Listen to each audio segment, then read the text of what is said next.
ഇന്ന് ഞാനിവിടെ വന്നിരിക്കുന്നത് വഴിയോര കാഴ്ചകൾ എന്ന ഒരു പഴയ മലയാള ചലച്ചിത്രത്തിൻ്റെ റിവ്യൂ ആയിട്ടാണ്. അത്ര പഴയതല്ല, നമ്മുടെ ലാലേട്ടൻ ആണിതിലെ പ്രധാനപ്പെട്ടൊരു കഥാപാത്രമായിട്ട് വേഷമിട്ടിരിക്കുന്നത്.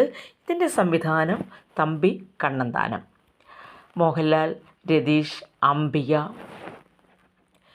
MG സോമൻ, സുരേഷ് ഗോപി അതിഥി വേഷത്തിൽ വേഷമിട്ടിരിക്കുന്നു. ഇങ്ങനെ പ്രധാനപ്പെട്ട ഒരു നല്ല താരനിര തന്നെ ഇതിൽ അഭിനയിക്കുന്നു.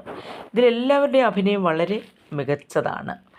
തമ്പി കണ്ണന്താനമാണിത് സംവിധാനം ചെയ്തിരിക്കുന്നത്. 1987 പുറത്തിറങ്ങിയ നല്ല അതിമനോഹരമായ ഒരു ചലച്ചിത്രം. കണ്ടിരിക്കുവാൻ വളരെ രസകരമായിട്ടുള്ള ഒരു കാഴ്ചയാണ്. ജഗതി ശ്രീകുമാറൊക്കെ ഇതിൽ അഭിനയിക്കുന്നുണ്ട്.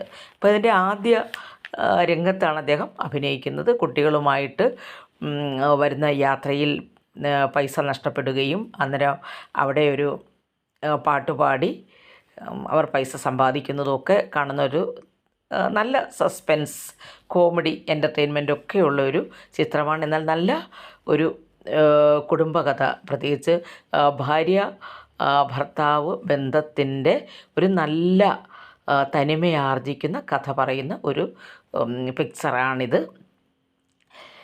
അതായത് ഇതിലെ പ്രധാനപ്പെട്ട ഒരു കഥാപാത്രമാണ് ബാബുരാജായിട്ട് വേഷം ഇട്ടിരിക്കുന്നത് രതീഷാണ്. രതീഷിൻ്റെ അഭിനയം നമുക്ക് പറഞ്ഞറിയിക്കുവാൻ സാധിക്കില്ല. അത്ര മനോഹരമായ അഭിനയമാണ് രതീഷ് കാഴ്ചവെക്കുന്നത്. അദ്ദേഹം ഇതിൽ IPS ഓഫീസറായിട്ടാണ് വേഷമിട്ടിരിക്കുന്നത്. അദ്ദേഹം വിവാഹം കഴിക്കുന്ന പെൺകുട്ടിയാണ് ശ്രീദേവിയായിട്ട് വേഷമിട്ടിരിക്കുന്ന അംബികയുടെ അഭിനയം എടുത്തു പറയത്തക്ക ഒന്ന് തന്നെയാണ്. വളരെ മനോഹരമായിട്ട്, വളരെ സ്മാർട്ടായിട്ട് അംബിക അഭിനയിച്ചിരിക്കുന്നു. അംബിക ഇങ്ങനെ അഭിനയിക്കുന്നു എന്നുള്ളതിൽ നമുക്ക് യാതൊരു അതിശയോക്തിയുമില്ല. അത്ര മനോഹരിയായ ഒരു സിനിമാ താരമാണ്. നല്ല രീതിയിൽ അഭിനയിക്കുന്നത്.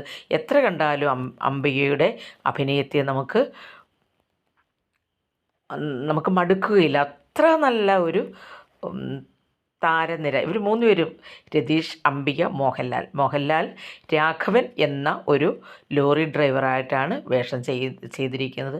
പക്ഷേ യഥാർത്ഥത്തിൽ അദ്ദേഹം ഒരു പട്ടാള ഉദ്യോഗസ്ഥനാണ്, ആൻ്റണി ഐസക്.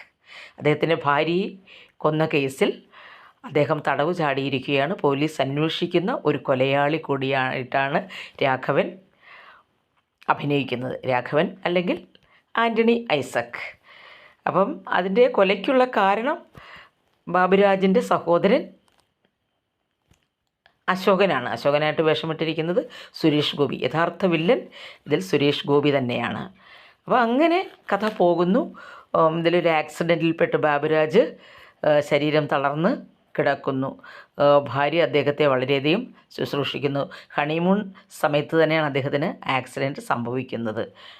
അപ്പോൾ ഇങ്ങനെയുള്ള അവസരത്തിൽ അവരെ സഹായിക്കുവാൻ എത്തുന്ന താരമാണ് രാഘവൻ്റെ ആ ഒരു ഒരു പാവപ്പെട്ട ഒരാളായിട്ട്, നിഷ്കളങ്കനായിട്ട് മോഹൻലാൽ അഭിനയിച്ചിരിക്കുന്നത്.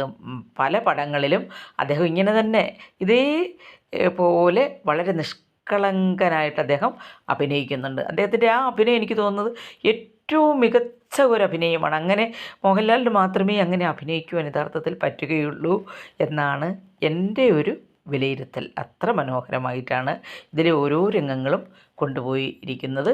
അതുപോലെ തന്നെ മികച്ച ഗാനങ്ങൾ തന്നെയാണ് ഇതിലുള്ളത്. ഗാനങ്ങൾ ഷിബു ചക്രവർത്തിയുടെ വരികളാണ്. ഇതിലെ സംഗീതം ചെയ്തിരിക്കുന്നത് SP വെങ്കടേഷ്, KS ചിത്ര,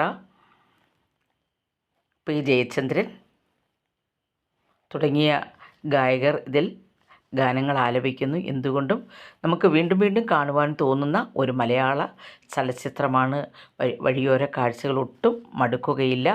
ഇതെല്ലാവരും കാണണം എന്നാണ് ഞാൻ പറയുന്നത്. നമുക്ക് നമ്മുടെ ടെൻഷൻ ഒക്കെ കുറയ്ക്കുന്ന നല്ല അതീവ മനോഹരമായ ഗാനങ്ങൾ കൊണ്ടും ഒക്കെ ചിട്ടപ്പെടുത്തിയിരിക്കുന്ന നല്ല മനോഹരമായ ചിത്രം തന്നെയായിരുന്നു വഴിയോര കാഴ്ചകൾ.